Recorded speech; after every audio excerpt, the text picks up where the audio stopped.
Hello everybody, welcome back to another episode of Property Roundtable with myself, Harvey and Rama, bringing value to your journey in buying and selling a landed property or other forms of property in Singapore.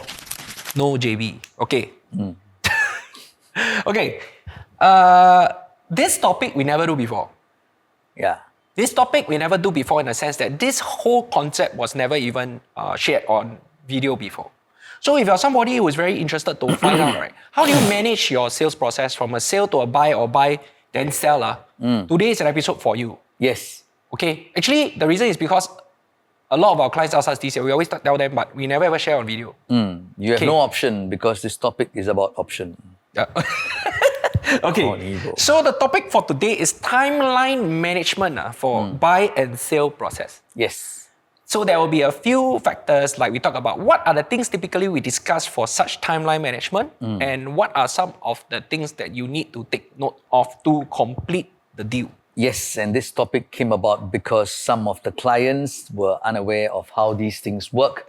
So they've been asking Harvey and myself, and Harvey has been asked this question a lot of times. So he said, Rama, today we have to do a topic about this. Okay lah. It's actually, the facts are there, the process is there, but it's managing it that is tough lah. That's all I can say because nothing is fixed. So assume today you are a seller. You are a seller. And you say, I want to sell my place so that I can buy a new place. So Harvey, should I sell first? Or should I buy first? So, if you want to sell first, right, it's easier than if you want to buy first. Correct. You know why? Because if you sell first, right, and you already know your buyer, when is he going to exercise your option, right, which is your option to purchase, then you can plan your purchase according to the timeline. Correct. After, you can always, once someone exercise your place, you can anytime exercise the next place, means there's no ABSD, means the money come back first, then you pay. But then in the last few years, bro, what I've realized is no matter how many times we say this, right, there are some sellers, they say, no, I want to, I know I'm doing, okay, I want to buy first. Okay, I want to secure something I like first. I don't understand this, but they understand, bro. I understand, bro. Yeah. You know what I understand? I'm a bit in this situation, like myself. My wife, right, she believes that we can, my wife believes that everything should be separate. I can sell first. I even we can even go and lease first, then we take our time to buy. But I kanchong spider. Because I'm in this industry. I'm in this segment, I know that, the stocks are not every day available. So I almost like think that I should go and buy first. And then I sell. So if a lot of like clients, like what Rama said, that they say, I know what I'm doing, we should buy first, right? Now that is what we're going to talk about today. Right. If you buy first, what are the implications? Your names are still in your property, right? So you will incur additional buyer's stamp duty. Yes. And of course, on our watch, right, nobody should be paying that unless they are PR. Right? So that's a no, right? So if you buy first, you then need to negotiate with the seller an option period, an exclusive period for you to decide whether you want to buy this house.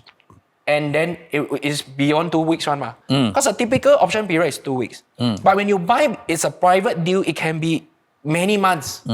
People say, is there a maximum? No, actually there's no maximum. It can be like 12 months, can be like 18 months. But unlikely, not logical for a seller to grant so long, right? Yes, absolutely. I mean, unless you're willing to pay an equal amount of fee, that represents the length. Correct. So now you assume you need to have a long option.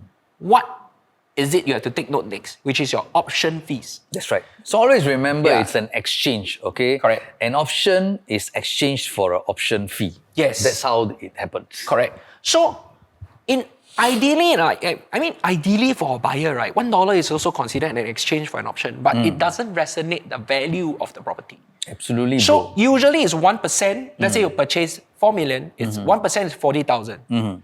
But if you need a longer option from 2 weeks, then it's an open field. It depends on the negotiation. Right. So I have collected above 8% for option for sale from a buyer before. But it's a very unique situation. The option period was long. That's one. Two, the value of the property is high. So that is an issue that the opportunity cost to the seller for waiting, and if he doesn't buy, could have an impact. But thirdly, this buyer, right, he was going to fork out a lot of the front payment. Usually it's like 5% cash, 20% CPF or cash, right? His first 25% largely is cash also. Yep. Because he's a businessman, his CPF is quite little. So he was going to use cash. Yep. So we collected 8%. So you must then take note, number 2 is you might have to give a higher option fee. Yes. So if you have the cash, then you must be ready to put up the cash so first. Now, the question is, what is a fair amount, okay, as an option fee? So let's take the norm in today's market. What is a norm?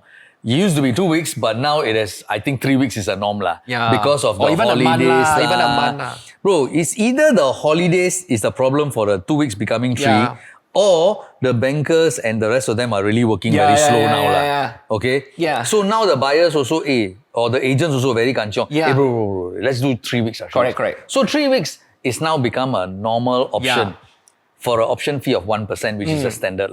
Okay? So when someone asks for 2 months option fee, option period. So what is the right amount of option fee, bro? Actually, for me, right, I believe that it's almost like a gesture, right? If you really like the property and you really got timeline issues, right, it's kind of important to let the seller know, right, what's the reason for you asking for a long option. I think what sellers are typically concerned about is, are you sincere or not? Maybe I give you pay 1%. Then later you find another house better, then you drop me and then you go and buy the other house. Correct? Then the opportunity cost is there. Yes. So I think it should resonate the value. I.e., for example, if let's say 2 or 3 months, you pay 2% or more. Right? Or more. So why, my question is this, bro. Why is it 2% for 2 months and not 3%?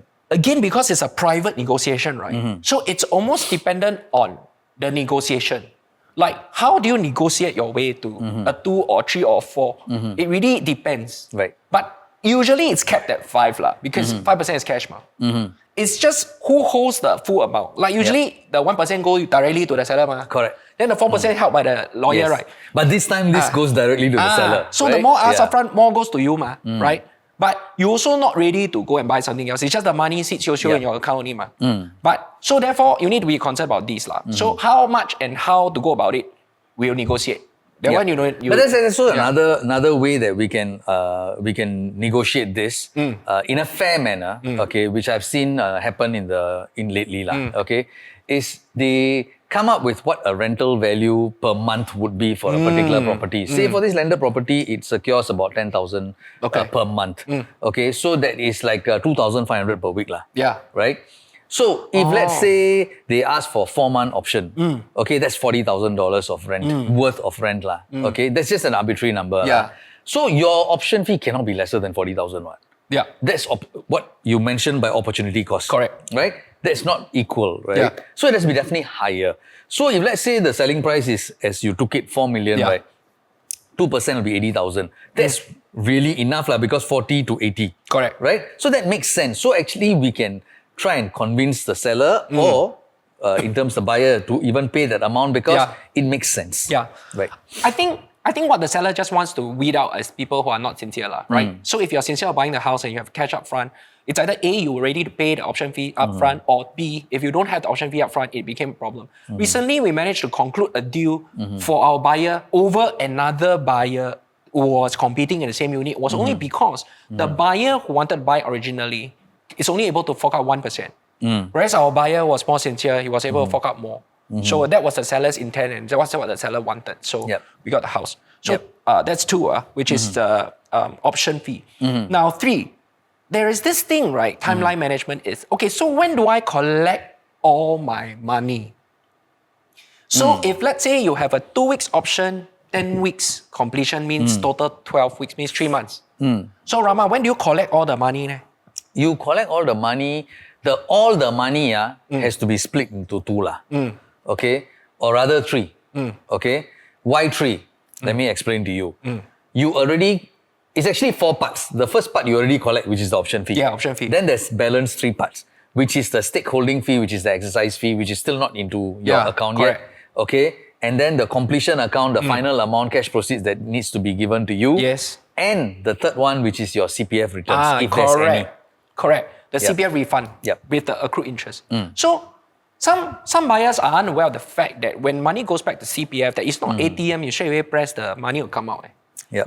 The lawyer have to write in when you purchase to tap on these funds to withdraw them so that you can onward complete your deal for your purchase.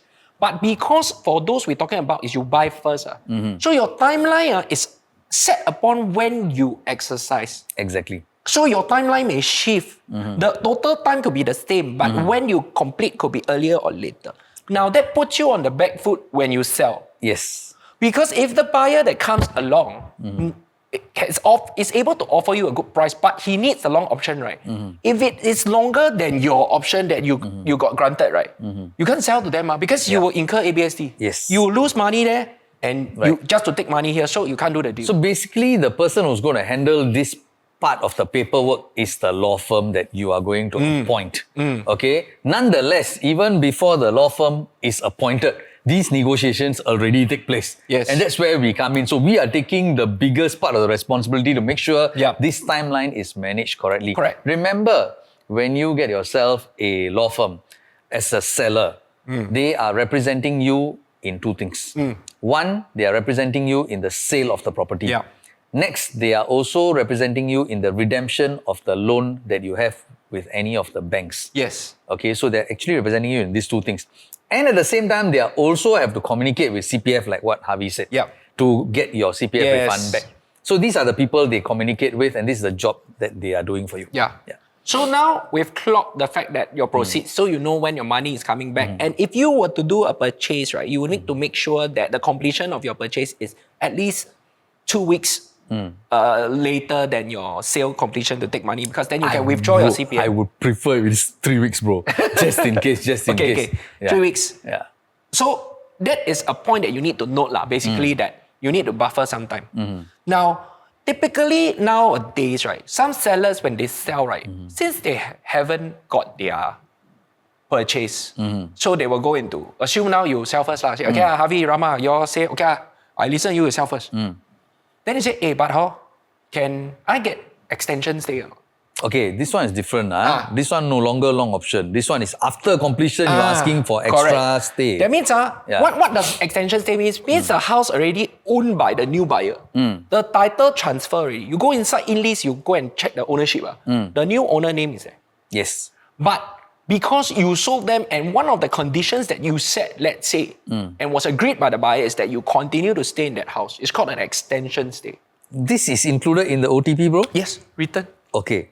If it is written in the OTP, if it's stated clearly, in the OTP, then the law firm's responsibility is to make sure they come up with the prorated amounts accordingly. Yes. But I didn't want to say that, but I want to say one more thing. You know your SSD? Yeah. What do you mean your SSD? Your SSD period, 4 years. Yeah. No, does it start after you you vacate the house, or does it start upon completion? I know I never planned for this question, so I'm just posing it to you. What do you mean? Sorry, your SSD period, does it start from? Okay, that means you are a purchaser. Oh. Today you buy a property, your SSD period is 4 years. Yeah. Correct, no? But you give them an extension of stay. Correct. Then they are prorating everything. Okay, the ex-owner is staying there for 3 months. So what does that 2 months or 3 months count towards your ownership of the property? Yes, correct. Yes. Yes. While you guys are watching, right, we want you to comment also, because we're not going to answer this question today. I think yes. I think yes. Yeah. So this point, right, it's actually very relevant in today's conditions. Yeah. A lot of people ask for extension stay for whatever reason. They just need to buy time, stay there, maybe Christmas season or New Year, don't know. Or the CPF to be returned, then they need to pay for the next house. If not, they don't get the key. Correct. So they don't have to do this thing called a loan bridging, right? So just remember that when you do things like extension stays, that they must be explicit inside the option if possible and clear as to when you stay, right? Although lawyers will have confirmation from both sides to the exact date, I think it's better to be clear and stated inside option, right? That's extension stay. Now, there's one more thing that we typically will face with as well. It's called the letter of indemnity. Indemnity. It used to be available for HDB properties, but now no more already. Because HDB just don't like to get themselves involved in any problem.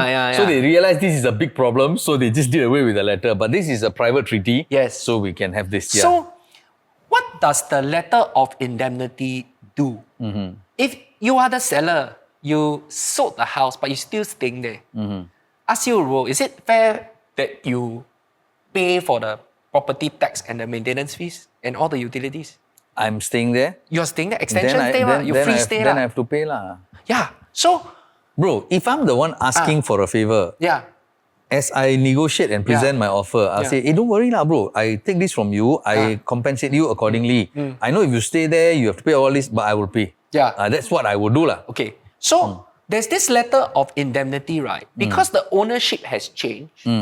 So there are two things, the financial part and the legality part. Yes. The financial part is, okay, since I let you stay for free, you take care of the maintenance. You make sure the house is still the same. You don't go and chui the house. You make sure that you pay for the property tax. Tax prorated amount. And you make sure that you don't do... okay, these are the financial part. Okay? Plus your utilities and whatever. The legality. You make sure you don't go and make this place one gambling den. One, some got, escort service. You're supposed to make sure and indemnify the owner who is the new owner already. That if something happens to the house, that he's abstained from the responsibility because he let you stay on for free. Now, we are all, in the modern days, right, a lot of things is written very clearly. And a lot of people will interpret certain words in certain ways, but there's one rule to it. It's just called reasonableness. You just think whatever that you do, right, is it reasonable or not? You go and disturb a neighbor, you go and fight in the neighborhood, then you go and scratch the leaf. All this is things that you still have to be responsible for. So I think when sellers are granted extension stays, this letter of indemnity is nothing new. It is common. And it is also important for you to understand the intent of the letter of indemnity. So in terms of timeline management, by having an extension stay, it buys you time before you move to the next place. But there are times where the buyer has granted the seller a very long extension. Yes. That means it's part of the sale. After I buy, I let you stay for a long period of time. So this kind of arrangement, right, I've also understood from certain law firms that we have engaged, we made them put in a particular clause, like hold back a certain amount from the sale as a form of deposit. Because it's a very long extension. So I don't know, 6 months, 1 year later, when you hand over the house, anything happen, I still need to inspect. It's the way I bought it. Okay. That means to insert the clause, Rama put up a very valid point, which is, again, this is from experience. If you're not experienced, you wouldn't know. It's to make sure that you cover the fact that, okay, I go back in to make sure that the house is of a decent state. Because it is a green if you stay because I let you stay for free, but I'm actually buying the house as is where is, right? And then if you start damaging things, right, then it's not in the favor of the buyer. But again, the concept is reasonableness. Like you still treat the house like you own it and take care of it the right way. And it's really about you. It's like your own bearing, right? Like, will you want to be seen as somebody that is responsible? Then do it that way. Now, on top of all the timeline management, right, the tricky part also becomes tough when you buy first, right? It's because the field that you buy versus the seller of the house that you're buying, right? You already have to negotiate a structure, right? The option period, the completion period, and whatever. And he asks for extension. So when you have all these things that are blended inside, right, it makes your sale process tougher and tougher in terms of the timeline and conditions that you can offer to people. So by you being limited by the fact of whatever that you're buying, right, that's why we say try to sell first. But it doesn't mean that we have to sell first all the time. We have also transacted for clients who have bought first, then sold later. But typically, these buyers are able to fork out a higher option fee. Means you must have more cash on hand. Absolutely. Because some people, they need the sales proceed to come in, then they can tamba the option fee one. So some really is cannot. But that being all said, the most important thing that a buyer who wants to, a person who wants to buy first before selling, I think the greatest concern would be how am I going to manage my ABSD timeline? All right, because of course I don't want to end up in a position where, oh gosh, it's time for me to exercise. And if it's time for me to exercise, I have to start paying my stamp duty. If it's time for me to pay the stamp duty, I have to pay my ABSD as well. So it is about managing that timeline. That's where we come in. Okay, and then the length of the option that you're going to get for the purchase and the confidence that we have in selling the product that's available for sale, they all have to be matched. Someone has to take the responsibility, and guess who takes the responsibility? Brahma. No. PRP lah. You know, we do. Okay lah. I'll just be very candid, right? I always share some of this with our clients. I say, hey, all of you are very good at what you do, whatever industry they come from, and we have served business owners, doctors, dentists, I don't know, like civil servants, tech people, medtech or whatever lah. But that's their strength. They can do a good job in e-commerce. They can do a good job as a doctor. They can do an operation. But when it comes to real estate, right? I mean, we own this lah. We own this house, right? Because we do it, it's our wheelhouse. Right? We do it every day. So there is a higher chance that we are able to spot problems earlier than before it comes. So therefore, much as there can be a lot of sharing, right? It's basically just to give you a very broad understanding of what you might expect. And if you're really going out there on your own, maybe you can make sure that you look out for these pointers. But ideally, right, if someone manages the sale and the process for you together, right, it's also a cleaner way for you to work through. And actually, one more bonus tip. A lot of our clients actually use the same lawyer for their sale and their purchase. Because when we manage that, right, the same lawyer does it, right? Okay, like one, they give you a better quote lah. Two, they are the ones that will be ensuring that your process is clean and you are able to complete both sides. So that's the beauty of doing a sale and purchase led by one agent and led by one lawyer. Yeah, that being said, that opens another can of worms. Not all law firm can act for all sale or a purchase because of the particular bank that is being involved. Correct. Which I feel, in my personal opinion, Harvey, it's a conflict of interest.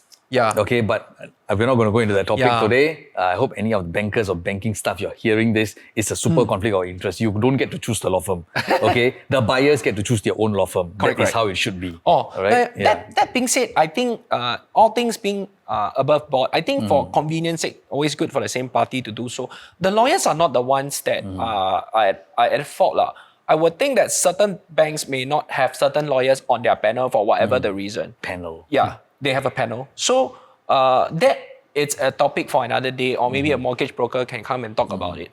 So we are sharing modern day problems of what our clients are facing when it comes to a sale and a purchase. Not even have to be landed. It's just a sale and a purchase. But in a landed process, sometimes it takes even more tricky because when you zoom in on a specific house, right, and you have to hit the price levels, or it's either you give him the price that he wants, then everything condition he give you. If you cannot hit his price, you have to accept some of his conditions, which what doesn't translate to money can translate in terms of extension stay, in terms of giving them more flexibility. If you're able to afford sweeteners to the deal that is not of monetary value, then perhaps it will put you in a better position. But all this boils down to experience and negotiation. So if you find whatever that we talk about very tiring, trust me, it is tiring, then please contact us and we can manage the process for you. Here at the table, right, we are very clear as to our goals and to achieve what we need to achieve for our clients, which is a very smooth process, right? So that's what we like, and we have done so multiple times. So if you like what you watched so far, do like and share to your friends and subscribe and turn on the notification button, because without notification button, you won't know that we upload new stuff lah. And do share with us your experiences in the journey of your option to purchase, option fees. Yeah, do share your experience, like what cock up you went through, or like how smooth it was, you know. It's all good, because sharing is also a way of reminding yourself what you went through, so that the next time you won't go through the same thing again. And if you forgot what you went through, but you just remember how you feel. People don't remember what you do. They only remember how they feel. If you remember you felt like shit, right? And then, so you can look for us also. So we'll make sure that you don't feel like shit the next time. Yeah, shit's fine, right? Can you use the word shit, right? Anyway, thank you and see you in our next episode.